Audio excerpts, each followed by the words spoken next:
Ledda Sucipto ini gugur pada tanggal 28 Maret tahun 1949. Hari Rebo Pahing di Dukuh Tapen, Desa Sidoarjo, Kecamatan Senori.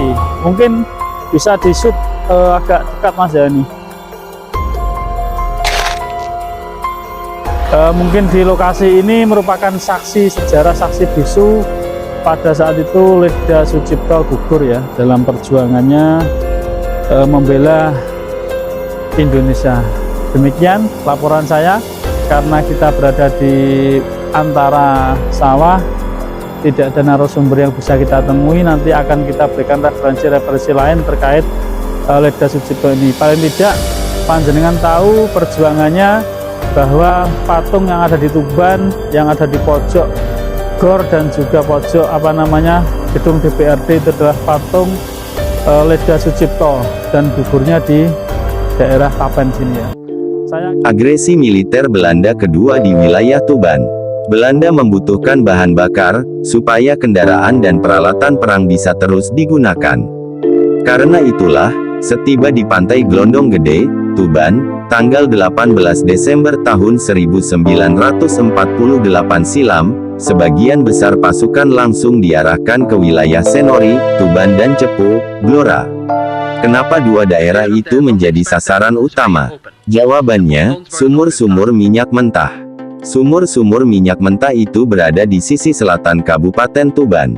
Pusatnya adalah di sekitar Desa Wonosari dan Desa Banyu Urip, Kecamatan Senori. Dua desa itu langsung menjadi basis pasukan Belanda selama pendudukan. Banyak warga yang mengungsi, namun juga banyak warga yang lari ke desa-desa lain untuk bergabung dengan pasukan gerilya.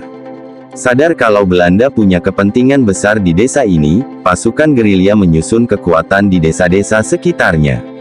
Tuban Selatan adalah saksi pertempuran demi pertempuran antara pejuang dengan penjajah. Di Tuban Selatan yang menjadi basis perjuangan berada di wilayah Dusun Jojogan, Desa Mulyo Agung, dan Desa Saringembat, yang masih berada di wilayah Kecamatan Singgahan. Dua desa ini berada di sisi timur laut Desa Banyu Urip yang dijadikan benteng dan markas pertahanan Belanda. Selain melakukan gangguan dan pengintaian pasukan Belanda yang berada di sekitar sumur minyak mentah, pasukan gerilya yang membuat pos pertahanan di desa-desa itu juga bersiap-siap melindungi pusat kepemerintahan Tuban yang pernah cukup lama ditempatkan di Kecamatan Montong. Tuban ketika masa agresi militer kedua, wilayah pertahanan pasukan Indonesia, sering dimasuki patroli dan konvoi pasukan Belanda. Salah satu tempat yang paling sering disusupi pasukan Belanda berada di wilayah Tuban Selatan, terutama Senori, karena jaraknya cukup dekat dengan markas Belanda yang ada di Desa Banyu Urip. Palagan Senori Tuban, pertempuran penghabisan Letnan Sucipto. Pagi setelah waktu subuh, tanggal 23 Februari tahun 1949, pasukan Ledda Sucipto yang sedang beristirahat di rumah Sadir, seorang tokoh masyarakat di Senori, dikejutkan dengan informasi bahwa pasukan Belanda sudah masuk wilayah Kecamatan Senori dengan personil dan senjata lengkap. Belanda tentu sudah mendapat informasi keberadaan para pejuang, mencari tempat persembunyiannya, dan ingin menghancurkan. Sebelumnya, pejuang-pejuang Republik itu juga berencana melakukan penyerbuan pos Belanda di sekitar tempat minyak mentah di Wonosari, Senori. Tapi serangan itu urung terlaksana karena Belanda sudah lebih dulu tiba. Sebelum serangan Belanda, Ledda Sucipto bersama dengan 20 orang pasukan gabungan dari TGP, juga mendapat kiriman pasukan dari Trip berjumlah 16 orang sehari sebelumnya. Dari Dusun Punten, Desa Binangun, Kecamatan Singgahan, pasukan Indonesia itu bergegas menyongsong kedatangan pasukan Belanda ke arah barat daya menuju Tapen. Pasukan dibagi menjadi dua, di sayap kanan adalah regu pasukan pimpinan Sidik dan TGP yang beberapa hari selalu menyertai Ledda Sucipto, sementara di sayap kiri berdiri regu pasukan dari Trip yang dipimpin Rohmat. Pertahanan berbentuk frontal di belakang parit persawahan, dengan Ledda Sucipto berada di tengah pasukan membentuk inti pertahanan. Karena medan datar, dari jarak jauh pasukan Belanda sudah dapat terlihat dengan jelas. Areal persawahan itu menjadi saksi dua kubu yang sedang berhadap-hadapan. Letda Sucipto yang berada di barisan inti pertahanan langsung mengambil alih senjata utama, sepucuk SMR kaliber 7.7. Pertempuran antara pasukan Republik dan pasukan serdadu Belanda tidak bisa terelakkan. Rentetan tembakan yang saling berbalas terdengar cukup jelas di perkampungan terdekat, yakni di Dusun Punten dan Dusun Tapen. Seperti biasa, warga langsung mengungsi ke desa lain sambil membawa barang berharga, terutama ternak. Pertempuran itu terjadi di kala bulir padi mulai berisi dan penduduk menunggu masa panen padi tiba. Pasukan Letda Sucipto, meski dengan senjata yang lebih sederhana memberi perlawanan mati-matian dan sangat merepotkan Belanda. Sejam setelah saling menembak, pasukan di bawah komando Letda Sucipto mulai kehabisan amunisi. Akibatnya pertahanan mulai goyah, terutama di barisan kanan dan kiri. Para pasukan hanya bisa sesekali melepaskan tembakan secara sporadis untuk menghemat peluru dan menahan serangan. Beberapa pasukan yang sudah benar-benar kehabisan peluru diperintahkan mundur dari arena pertempuran. Yang masih bisa bertahan adalah barisan tengah, tempat di mana Letda Sucipto memegang kendali dengan senjata SMR. Amunisi milik pejuang akhirnya benar-benar sudah habis. Barisan kanan dan kiri sudah tidak mampu melawan gempuran Belanda yang juga melengkapi diri dengan granat dan peluru mortir. Belanda dengan pasukan lebih banyak dan senjata lengkap berusaha memperlebar barisan agar bisa mengepung sedikit pasukan pejuang itu. Pantang mundur, itulah semboyan pasukan terakhir ini meski dalam kondisi terdesak. Serangan menggunakan mortir dan granat dari pasukan Belanda tidak membuat nyali ciut, justru membuat semakin berani. Tibalah saatnya, di mana pasukan Belanda sudah berhasil mengepung dan menembaki pejuang itu dari belakang menggunakan senjata brin. Letda Sucipto gugur dengan luka tembak di bagian punggung. Senjata yang dia pegang terjatuh dan berusaha diambil alih temannya, Raji, namun serdadu Belanda tidak memberikan kesempatan bergerak dan langsung memberondongnya dengan peluru. Meski tanpa komando, dua bawahan Letda Sucipto, yakni Muridan dan Masih, masih melakukan perlawanan sejadi-jadinya. Tapi kedua orang itu pun juga gugur di tengah kepungan Belanda sebagai kusuma bangsa. Setelah perlawanan tidak ada, maka pasukan Belanda bergerak maju dan memeriksa pertahanan Letda Sucipto. Belanda juga melakukan pembersihan dan pemeriksaan rumah demi rumah milik penduduk. Tercatat ada 9 rumah yang dibakar Belanda, kesemuanya karena dianggap telah membantu pasukan gerilya. Penduduk baru berani melihat arena pertempuran setelah Belanda benar-benar pergi.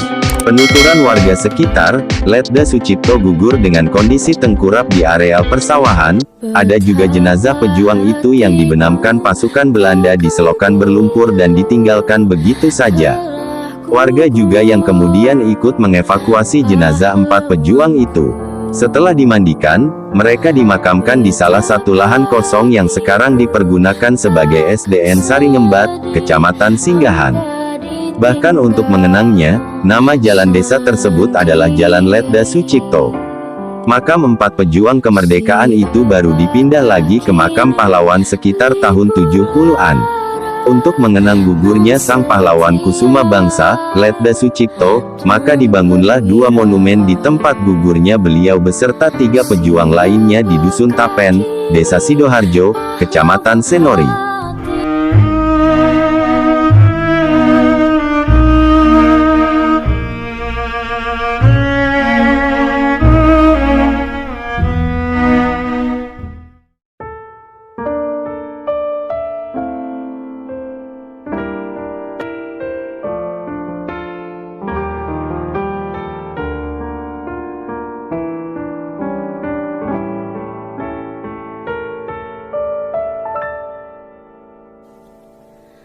Betapa hatiku takkan pilu telah gugur pahlawanku.